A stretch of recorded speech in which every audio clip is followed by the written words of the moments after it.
네, 오늘 금요기도의 말씀은 요한복음 1장 19절에서 31절까지의 말씀을 살펴보도록 하겠습니다. 요한복음 1장 19절에서 31절까지입니다. 제가 봉독하겠습니다. 유대인들이 예루살렘에서 제사장들과 레위인들을 요한에게 보내어 내가 누구냐 물을 때에 요한의 증언이 이러하니라. 요한이 드러내어 말하고 숨기지 아니하니 드러내어 하는 말이 나는 그리스도가 아니라 한데, 또 묻되 그러면 누구냐 내가 엘리야냐 이르되 나는 아니라, 또 묻되 내가 그 선지자냐 대답하되 아니라, 또 말하되 누구냐 우리를 보낸 이들에게 대답하게 하라. 너는 내게 대하여 무엇이라 하느냐 이르되 나는 선지자 이사야의 말과 같이 주의 길을 곧게 하라고 광야에서 외치는 자의 소리로라 하니라. 그들은 바리새인들이 보낸 자라. 또 물어 이르되 내가 만일 그리스도도 아니요 엘리야도 아니요 그 선지자도 아닐진데 어찌하여 세례를 베푸느냐. 요한이 대답하되 나는 물로 세례를 베풀거니와 너희 가운데 너희가 알지 못하는 한 사람이 섰으니 곧 내 뒤에 오시는 그이라. 나는 그의 신발끈을 풀기도 감당하지 못하겠노라 하더라. 이 일은 요한이 세례 베풀던 곳 요단강 건너편 베다니에서 일어난 일이니라. 이튿날 요한이 예수께서 자기에게 나아오심을 보고 이르되 보라, 세상 죄를 지고 가는 하나님의 어린 양이로다. 내가 전에 말하기를 내 뒤에 오는 사람이 있는데 나보다 앞선 것은 그가 나보다 먼저 계심이라 한 것이 이 사람을 가리킴이라. 나도 그를 알지 못하였으나 내가 와서 물로 세례를 베푸는 것은 그를 이스라엘에 나타내려 함이라 하니라. 아멘. 보라, 세상 죄를 지고 가는 하나님의 어린 양이로다 라는 이 말씀, 요한복음 1장 29절의 말씀입니다. 이 말씀은 참으로 복된 말씀입니다. 예수 그리스도를 증거하는 세례 요한의 이 말씀으로 구원받은 이 죄인들의 수가 아무리 세어도 다 셀 수 없을 만큼 많기 때문에 그렇습니다. 세례 요한은 먼저 와서 주의 길을 예비하고 예수님에 대하여 선포했습니다. 예수님은 그 세례 요한에게 세례를 받으셨습니다. 이후 요한은 계속해서 설교했습니다. 전파했습니다. 세례를 주는 사역을 하고 40일 후에 그리스도께서 홀로 광야에서 마귀에게 시험을 받으셨습니다. 요한은 정말 유명한 선지자가 되었죠. 설교자가 되었습니다. 하지만 그의 설교는 사람을 즐겁게 하는 설교가 아닙니다. 이스라엘이 오실 메시아를 예비하도록 하기 위해서 요한은 사람들에게 뭘 했죠? 뭘 했습니까? 자기 죄를 보여주면서 하나님의 심판을 벗어나려거든 회개하라고 강권합니다. 엄중한 요한의 이 설교를 듣고 불쾌하고 반발하는 사람들이 꽤 많았습니다. 하지만 그 못지않게 은혜를 누리는 사람들도 많았습니다. 이 은혜를 누리는 사람들은 자기가 죄악된 것을 깨닫고 하나님의 진노를 받아 마땅하다는 사실을 인정했습니다. 요한은 자신들의 죄를 회개하고 세례받는 사람들에게 자기보다 크신 분이 오실 테니까 그분을 기다리라, 그렇게 권면을 했습니다. 누가 요한보다 더 클 수 있을까요? 많은 사람들이 의아해합니다. 지금 요한이 큰 자잖아요. 예수님 말씀으로도 세례 요한보다 큰 자가 없다 그러실 정도로 유대인들, 이스라엘 백성들에게도 큰 사람이었습니다. 그런데 요한 이후에 더 큰 이가 오신다니요. 세례 요한이 메시아일 거라는 그런 확신을 가지는 사람들이 너무 많아지니까 예루살렘의 종교 지도자들이 사람들을 보냅니다. 바리새인들이 이 사람을 보냅니다. 제사장과 레위인들이 사람을 보내어서 정말 이 요한이 그동안 기다려왔던 메시아인지를 묻습니다. 자, 이에 요한이 뭐라고 대답했죠? 나는 그리스도가 아니라, 나는 엘리야도 아니고 선지자, 그 선지자, 모세가 얘기했던 내 뒤에 한 선지자를 세우실지니 했던 그 말씀, 그 선지자도 아니다, 그렇게 말합니다. 나는 선지자 이사야의 말과 같이 주의 길을 곧게 하라고 광야에서 외치는 자의 소리일 뿐이다, 그렇게 대답을 했습니다. 나는 그리스도가 아니다, 이렇게 부인을 한 겁니다. 그러면 왜 세례를 주느냐라는 이 질문에 요한은 뭐라고 대답을 하죠? 요한복음 1장 26, 27절 말씀인데 이렇게 대답을 합니다. 나는 물로 세례를 베풀거니와 너희 가운데 너희가 알지 못하는 한 사람이 있었으니 곧 내 뒤에 오시는 그이라. 나는 그의 신발끈을 풀기도 감당하지 못하겠노라. 이렇게 답을 합니다. 나는 아니라는 거예요. 그렇죠? 나는 그리스도를 예배하는 사람일 뿐이라는 겁니다. 자, 이튿날이 되었습니다. 예루살렘에서 보냈던 사람들이 다 돌아갔습니다. 그리고 세례 요한은 제자들과 함께 있었어요. 바로 그때 예수님께서 갑자기 요한에게로 나아오십니다. 예수님이 자기에게로 오시는 것을 본 요한은 이제 자기 인생과 그 사역에 결정적인 순간이 왔음을 직감합니다. 바로 본인이 증거하던 그분이 지금 요한에게 나아오고 계시기 때문입니다. 그래서 외칩니다. 보라, 세상 죄를 지고 가는 하나님의 어린 양이로다. 아멘. 이 영어로 하면 어떻게 되냐면, 영어로 한번 볼까요? Behold, 보라죠. 그리고 나서 제가 강조해 놨습니다. The Lamb of God입니다. 그 하나님의 어린 양이로다 합니다. 우리 성경에서는 그냥 하나님의 어린 양 이렇게 해놨어요. 앞에 정관사가 빠져 있습니다. 정관사 그라는 게 붙어 있어요. 그러니까 지금 이 말을 듣고 있는 사람들이 잘 알고 있었다는 거예요. 그 어린 양, 누구나 아는 그 어린 양이라는 거예요. 예수님이 어떤 어린 양입니까? 단순히 어린 양이 아니라 바로 그 어린 양입니다. 사람들은 어린 양의 뜻과 의미를 알고 있었습니다. 그래서 세례 요한이 하나님의 그 어린 양이다 하는 순간 바로 속죄 제사를 떠올렸습니다. 아브라함이 자기 아들 이삭을 번제로 드리려고 했던 바로 그 이야기를 떠올렸습니다. 성경에서 어린 양이 처음 나오는 곳이 창세기 22장 7절입니다. 이삭이 번제할 어린 양은 어디에 있나이까? 라고 묻는 장면이에요. 그러자 아브라함이 대답하죠. 8절입니다. 내 아들아, 자 8절, 번제할 어린 양은 하나님이 자기를 위하여 친히 준비하시리라. 그렇게 대답했습니다. 자, 이스라엘 백성들은 지금 그 어린 양이라는 말을 듣는 순간 이것을 떠올린 겁니다. 또 이스라엘 사람들은 매년 출애굽을 기억하는 명절인 유월절에 죽임당하는 어린 양에 대해서도 너무나 잘 알고 있습니다. 출애굽 전날 밤 고센 땅에서 문설주에 어린 양의 피를 바른 집은 어떻게 됐죠? 죽음의 사자들이 넘어갔습니다. 넘어간다 해서 유월절이죠. 6월 넘어간다. 이스라엘은 또한 매일 성전에서 일어나는 일에 대해서도 알고 있습니다. 성전에서는 매일 많은 수의 양, 그리고 소, 염소 이런 짐승들로 희생 제사를 드리면서 죄 지은 사람을 대신해서 죄 없는 동물들을 죽였습니다.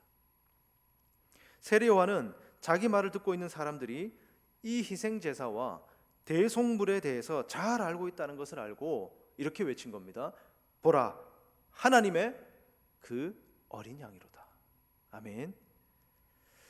여기 모든 희생 제사가 가리키는 분이 오셨다. 모든 희생 제사가 이분 안에서 다 성취될 것이다. 이사야가 말씀했듯이 이분이 우리 죄를 짊어지실 것이다. 이삭 대신 죽을 순양을 주신 여호와 하나님께서 이제 자기 아들을 주셔서 모든 곳에 있는 죄인들을 대신하여 희생 제물로 죽게 하실 것이다. 바로 어린 양께서 이 죄를 지고 가실 것이다 라고 외치는 겁니다. 여기서 죄를 지고 간다라는 말을 다르게 번역하면요, 죄를 없이 하는 이라고 번역할 수 있습니다. 둘 다 맞는 말이죠. 우리 주님께서는 죄를 지고 가실 뿐만 아니라 그 죄를 없이 하십니다. 제거하십니다. 요한은 여러 죄라고 하지 않습니다.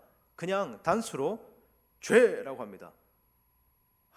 이제 죄들을 지고 가는 아니고 죄를 지고 가는 단수로 죄라고 표현하고 있습니다. 여기에 특별한 이유가 있습니다. 요한은 사람이 저지르는 여러 죄의 근본적인 죄, 뿌리 죄에 대해서 말씀하는 거예요. 그것을 우리는 신학적인 표현으로 원죄라고 부르죠. 원죄. 바로 우리를 지으신 분이요 율법을 주신 분이신 하나님을 반역하고 배도한 그 죄, 그 죄를 말하고 있습니다. 이 원죄가 세상의 죄입니다. 이 뿌리죄, 원죄에서 우리의 모든 죄악된 생각과 말과 행동이 나옵니다. 우리 행동이 죄악된 이유는 우리 마음이 죄악되기 때문이에요. 우리가 수요일날 로마서를 통해서 계속해서 살펴보고 있잖아요. 또한 여기서 죄란 먼저 죄의 책임도 포함되는 말입니다. 죄의 책임까지 말합니다. 우리는 세상에서 나올 때부터 죄의 책임을 지고 하나님의 정죄 아래에 놓여 있습니다. 이 죄의 책임과 정죄 상태에서 세상을 건지시려고 누가 오셨습니까? 바로 그리스도께서 이 땅에 오신 것입니다. 요한은 여기서 모두가 구원받는다 그렇게 가르치지 않습니다. 온 세상 모든 나라에서 구원받는 사람들이 있을 뿐입니다. 이사야는 구원이 내 백성, 즉 택함 받은 사람들에게만 임한다 그렇게 말씀했고, 여기 세례 요한은 복음의 복을 받은 사람들이 온 세상 모든 나라에 있다라고 말하고 있을 뿐입니다. 시므온 아시죠? 누가복음에 보면 아기 예수님을 안고 찬양했던 그 시므온 아시죠? 예수님을 안고서 이방의 빛이요 주의 백성 이스라엘의 영광이니이다 라고 말했습니다. 이 말의 의미를 아시겠죠? 그리스도는 희생제사로 온 세상, 그러니까 유대인과 이방인 할 것 없이 온 나라에 있는 택하신 자기 백성들을 속하셨습니다. 그리고 믿는 사람들이 바로 이 택함 받은 백성들이에요. 그들을 구원하십니다. 죄를 속하는, 대속하는 그리스도의 위대한 희생제사에서 혜택을 받으려면 어떻게 해야 될까요? 그리스도를 믿고 또 그가 하신 일을 믿어야 합니다. 예수 그리스도를 믿고 예수 그리스도께서 어떤 일을 행하셨는지, 어떤 사역을 하셨는지를 함께 믿어야 합니다. 오늘 말씀에서 보라 라는 이 말이 그 사실을 강조합니다. 보라 라는 말은 성경에서 믿어라 라는 말과 거의 같은 말이에요. 보라 하면 믿어라 이 말이에요. 보라 하나님의 세상의 죄를 지고 가시는 하나님의 어린 양이로다 이렇게 표현하죠. 그 어린 양을 믿어라 이런 말입니다. 주 예수 그리스도를 믿어라. 그리스도를 나의 구원자로 의지하고 하나님이 예수님에 대해 하신 말씀을 참되다 받고 그리스도가 구원을 위해 행하신 일만 의지하라 이런 말이에요. 하나님의 어린 양을 보라 이런 뜻입니다. 하지만 여러분 문제가 있습니다. 아무도 자기 힘으로 자기의 능력으로 하나님의 어린 양을 바라보지 못합니다. 그게 문제입니다. 우리는 본성상 눈이 멀어 있습니다. 그래서 그리스도에게서 아무런 선하고 아름다운 것을 발견하지 못합니다. 예수님을 바라보면서 그분이 선하시고 아름답다는 것을 우리가 발견할 수가 없어요. 발견하지 못합니다. 가치 있다는 것을 발견하지 못합니다. 오히려 세상에 더 가치가 있어요. 심지어 자기 죄를 너무 사랑하기 때문에 이 죄를 짊어지고 없애시는 그리스도를 바라보는 것을 싫어하기도 합니다.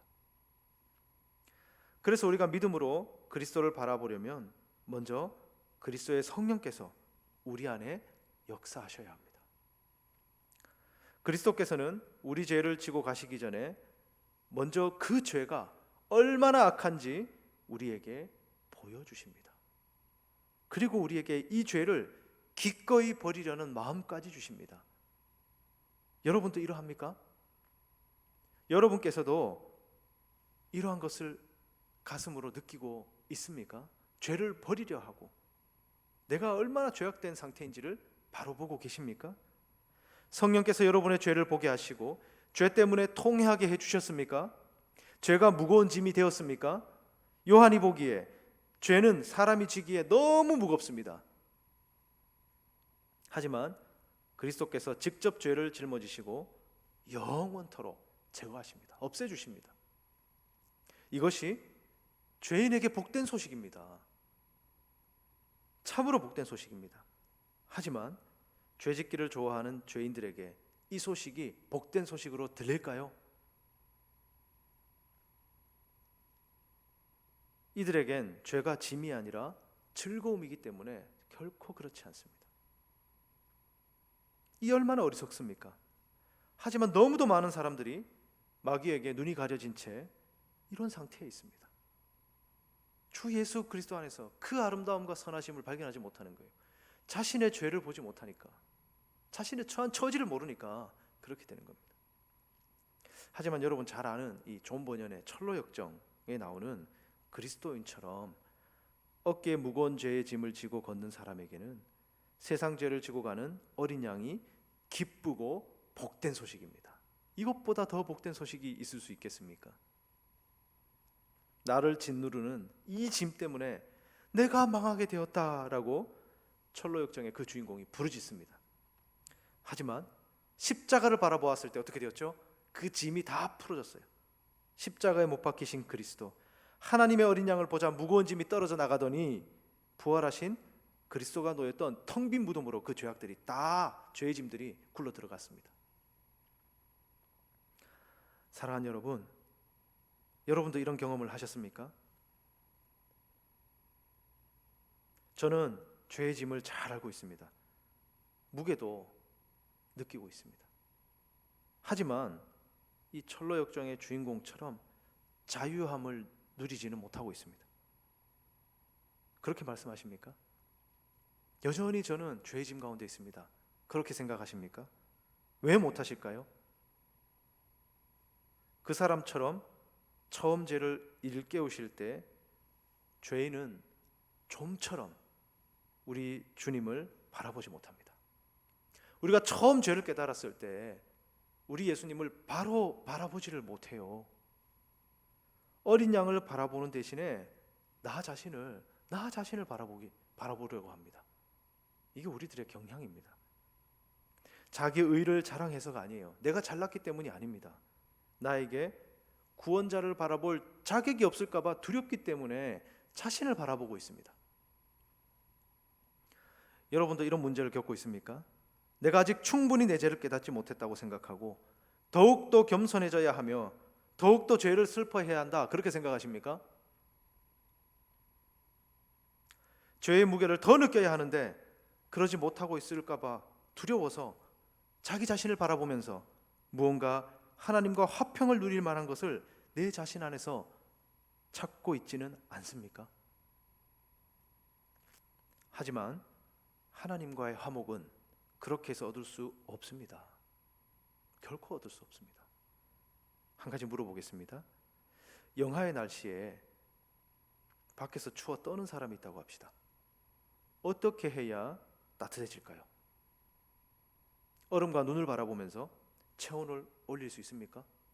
아니면 자기 몸을 바라보면서 체온을 올릴 수 있습니까? 당연히 아니죠. 당연히 아닙니다. 그럼 어떻게 해야 됩니까? 따뜻한 불을 피우든지 난로 안으로 들어가든지 집으로 들어가든지 뭔가 다른 방법을 해야 됩니다. 바로 그겁니다. 그렇다면 당신은, 여러분들은 어찌해서 자기 죄를 바라보면서 안식과 위로를 얻을 수 있다, 그렇게 생각을 하십니까? 주 예수 그리스도를 바라보셔야 합니다. 자신을 보지 말고 하나님의 어린 양을 바라보십시오. 성령께서 여러분 안에서 행하시는 일을 보지 말고 하나님의 아들 그리스도께서 여러분 밖에서 여러분을 위해 하신 일을 보십시오. 구원은 내 안에 있지 않습니다. 우리 밖에서 우리에게로 옵니다. 우리 주 예수 그리스도께서, 그분께서 하신 일이, 거기에 우리 구원이 달려 있습니다. 바로 그리스도께서 다 이루신 사역을 바라보십시오. 회개나 눈물이나 부드러운 마음으로 구원받기에 합당한 사람이 되려고 절대 그렇게 생각하지 마십시오. 이런 것으로 죄사함 받을 자격을 얻는다고 꿈꾸지 마십시오. 반대로 이런 것을 행할 능력을 그리스도께 받기 위해서 먼저 그리스도께 나아오십시오. 그리스도를 바라보십시오. 내가 그리스도를 바라보기에 합당한 사람이라고 느끼기 때문이 아니라 그리스도께서 나를 합당한 사람으로 만들어 주시길 원하기 때문에 그리스도께로 나아가셔야 합니다. 주께서 요구하시는 자격은 주님께서 필요하다고 느끼시는 것뿐입니다.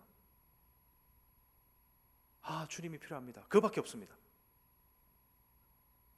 하지만 이것마저도 주님께서 우리에게 주시는 것이에요. 구원에 필요한 모든 것은 모두 그리스도를 바라보는 데서만 받습니다. 빈손으로 주님께 나아가야지만 받을 수 있어요. 빈손으로 나아오십시오. 주의 십자가만 붙잡으십시오. 헐벗었으니까 주님 입혀주시고, 능력이 없으니까 주의 은혜만 바라보십시오. 더러우니 셈이신 주님께 도망하십시오. 주님, 저를 씻으십시오. 아니면 제가 죽습니다 라고 주님께 간구하십시오. 보라, 세상 죄를 지고 가는 하나님의 어린 양이로다. 이미 믿은 신자에게도, 바로 우리들에게도 이 말씀이 얼마나 큰 위로가 되는지요. 지고 가는 이라고 현재형으로 사용했어요. 지고 가신이 아닙니다. 지고 가는. 십자가에서 죽으셔서 죄를 지고 가신 그리스도께서는 또한 항상 살아계셔서 지금 어디에 계십니까? 하나님의 우편 보좌에서. 뭐하고 계십니까? 자기 백성을 위하여 지금도 간구하시며 계속해서 자기 백성들의 죄를 없애십니다. 아시다시피 하나님의 자녀는 회심한 뒤에도 계속 어떻습니까? 죄를 짓습니다. 이 죄들은 어떻게 됩니까? 그리스도의 피가 양심에 다시 뿌려지면 이 죄가 사라집니다. 하나님의 자녀는 죄를 짓고 뒤로 물러났다가도 참되게 회개하여 그리스도께로 돌아와 하나님의 어린 양을 다시 바라보며 모든 죄를 속하는 귀한 보혈을 온 마음으로 의지하는 자들입니다. 사실 이들이 주께로 다시 돌아오는 것은 주님께서 그들을 주님께로 또다시 이끄셨기 때문이에요. 예수 그리스도는 또 다른 의미에서 자기 백성들의 죄를 지고 가십니다. 예수님께서는 믿음으로 말미암아 의롭다고 하신 사람들을 또한 말씀과 성령으로 거룩하게 하십니다. 그리하여 하나님의 백성은 하나님의 어린 양을 나의 죄 때문에 죽임 당하신 분으로 바라보면 바라볼수록 죄가 더욱더 미워져서 죄를 피하게 됩니다. 죄에 대하여 죽고 의에 대하여 살게 되는 것입니다. 죄에서 완전히 건진받기를 원하되 죄의 책임에서뿐만 아니라 죄의 능력과 유혹에서도 건진받기를 원하게 됩니다. 사랑하는 여러분, 죄에서 건진받기를 원하십니까? 죄에서 자유롭게 되어서 구속주를 영원토록 찬송하며 섬기며 그렇게 살아가기를 원하십니까? 이 마음이 바로 참 그리스도인의 표지입니다. 하나님의 어린 양이 나의 죄를 지고 가셨는지 아닌지는 죄에 대한 나의 태도에서 알 수 있어요. 이런 믿음이 나에게 있는지 스스로를 돌아보시기를 바랍니다. 그리고 기꺼이 있는 모습 그대로 주님께 나아가 그분만을 의지하시는 여러분이 되시기를 삼위 하나님의 이름으로 축원드립니다. 아멘. 기도하겠습니다. 사랑의 하나님, 참으로 감사합니다. 이 시간 죄에서 건진받기 위하여 또한 하나님을 영원토록 찬송하기를 원하여 하나님께 간구드립니다. 이곳에 있는 모든 주의 백성들에게 신령한 복을 허락하셔서 한 사람도 빠짐없이 죄에서 건진받고 하나님을 찬양하는 하나님의 백성으로 세워 주옵소서. 이 시간 이후로 죄와 싸우며 하나님을 더 알아가기를 소원하며 어렵고 힘든 일상 속에서도 하나님으로 인해 기뻐하며 즐거워할 수 있는 마음을 주옵소서. 이 모든 말씀을 예수 그리스도의 이름으로 기도드립니다.